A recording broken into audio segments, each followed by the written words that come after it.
ఇచ్చిన చనువుని అతిగా తీసుకున్నావు. 'బిగ్ బాస్'కి పంపించడమే నేను చేసిన అతిపెద్ద తప్పు అంటూ ప్రియాంక కాంట్రోవర్సీస్‌పై స్పందిస్తూ వచ్చేసిన ప్రియుడు శివకుమార్. అందరికీ తెలిసిన విషయమే ప్రియాంక, శివకుమార్. వీరిద్దరూ పెళ్లి కానప్పటికీ కూడా భార్యాభర్తల్లో ఒకటిగా ఎప్పుడూ కనిపిస్తూ ఉంటారు.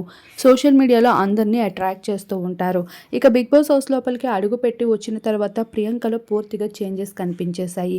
తను ఎటువంటి సీరియల్స్‌కి కూడా ఓకే చెప్పడం లేదు. ఏ ప్రాజెక్ట్స్‌ని కూడా తను చేయకుండా ఇంట్లోనే తన సోషల్ మీడియాలో యాక్టివ్‌గా ఉంటూ శివకుమార్‌తో పలు వీడియోస్‌తో అందరినీ ఆకట్టుకుంటూ వస్తుంది.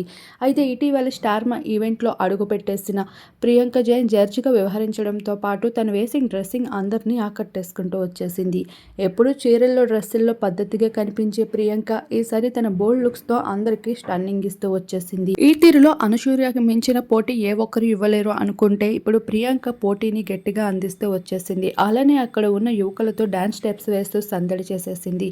అలా బోల్డ్ లుక్స్‌తో ఎక్కువగా కనిపించడంతో ప్రియాంక సోషల్ మీడియాలో చాలా వైరల్ అయిపోవడంతో పాటు ఎన్నో నెగిటివ్ కామెంట్స్‌ని ఎదుర్కోవాల్సి వచ్చింది.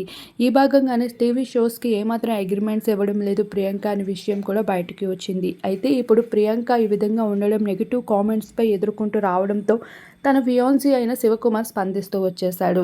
అయితే తను గతంలో ఇటీవల స్టార్మాలో జరిగిన షోలో తను బట్టలు విప్పి చేసిన డాన్స్ స్టెప్స్ వల్లే ఈరోజు ప్రియాంక రివెంజ్ తీర్చుకుంటుంది అంటూ, ఆ రోజు నేను అమ్మాయిలతో వేసిన చిందులకి ఈరోజు నాకు కాల్చేందుకే ప్రియాంక ఈ విధంగా డ్రెస్సింగ్తో నా ముందుకి వచ్చింది అంటూ చెప్పుకుంటూ వచ్చారు. అయినా బిగ్ బాస్కి వెళ్ళాక అమ్మాయిల్లో చాలా చేంజెస్ అనేవి ఎంతో కామన్గా కనిపిస్తూ ఉంటాయి. అందులో ప్రియాంక కూడా ఒకరని అంటున్నారు అభిమానులు.